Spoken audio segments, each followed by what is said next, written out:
Assalamualaikum warahmatullahi wabarakatuh. Nama Muhammad Feriando Sujatbeko. NIM 202041009. Sistematika penulisan karya ilmiah. Karya ilmiah atau penulisan ilmiah menurut Munawar Samsudin dalam Gramatik 2017 merupakan sebuah naskah yang membahas suatu masalah tertentu atas dasar konsep ilmiah tertentu dengan memiliki metode tertentu dari presentasi secara keseluruhan, teratur dan konsisten. Sistematika penulisan karya ilmiah meliputi 1. Bagian pembukaan, sampul, halaman judul, halaman pengesahan, kata pengantar, daftar isi, abstrak. 2. Pendahuluan, latar belakang masalah, perumusan masalah, pembahasan dan pembatasan masalah, tujuan penelitian. 3. Pembahasan teori, kerangka pemikiran dan argumentasi keilmuan, pengajuan hipotesis. 4. Metodologi penelitian. 5. Hasil penelitian. 6. Penutup. 7. Bagian penunjang, daftar pustaka, lampiran, daftar tabel. 1. Bagian pembuka. Pembuka ini berisi sampul. Sampul buku adalah bagian depan atau luar bukan yang berdiri dari judul buku, nama pengarang atau penerbit. 2. Halaman judul merupakan halaman di bagian awal buku yang menampilkan judul, subjudul, penulis, penerbit, dan edisinya. 3.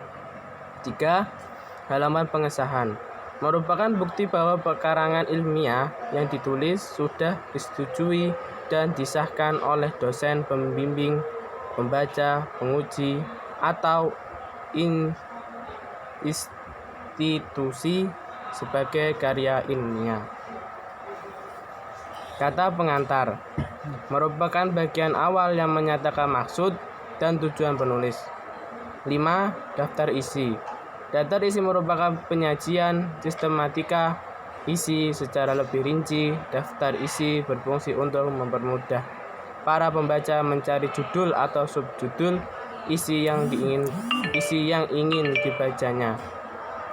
Abstrak merupakan uraian singkat tetapi lengkap yang dimulai dengan judul, permasalahan, pendekatan terhadap masalah, landasan teoritik yang digunakan, hasil temuan, dan rekomendasi. 2. Pendahuluan. 1. Latar belakang masalah merupakan informasi yang tersusun sistematis berkenaan dengan fenomena dan masalah problematik yang menarik untuk diteliti. Perumusan masalah adalah pertanyaan-pertanyaan mengenai masalah sebuah hal atau kejadian yang terbentuk kalimat tanya yang sederhana, singkat, padat, dan jelas. 3. Pembahasan atau pembatasan masalah merupakan ruang lingkup masalah atau upaya membatasi ruang lingkup masalah yang terlalu luas atau lebar sehingga penelitian itu lebih bisa fokus untuk dilakukan. 4. Tujuan penelitian. Tujuan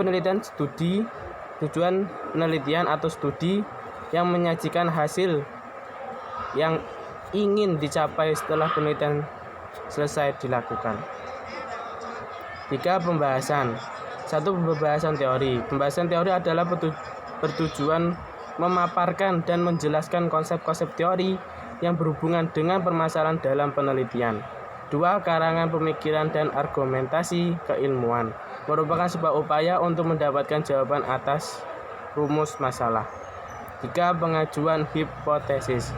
Hipotesis merupakan jawaban sementara terhadap masalah atau submasalah yang diajukan oleh penelitian yang dijabarkan dari landasan teori atau tinjauan pustaka dan masih harus diuji kebenarannya.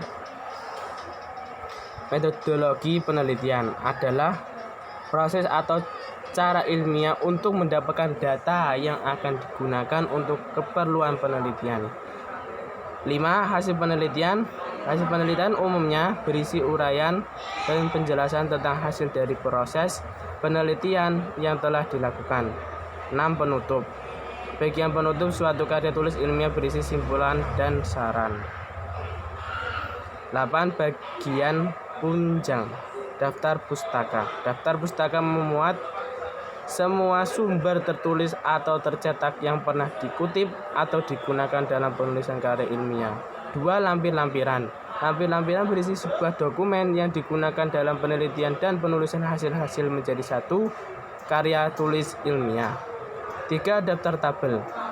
Daftar tabel adalah sama dengan daftar isi, yakni menyajikan tabel secara berurutan mulai dari tabel pertama sampai dengan tabel yang terakhir. Contoh. Berikut adalah contoh karya ilmiah yang dikutip dari buku Bahasa Indonesia 3 untuk SMK atau MAK, semua program keahlian kelas 12, Muhammad Irham, Jakarta Pusat, Pembukuan Departemen Pendidikan Nasional 2008. Ini diambil dari dosen bahasa.com. Ya, terima kasih dari saya. Kalau ada salahnya tolong dibenarkan. Wassalamualaikum warahmatullahi wabarakatuh.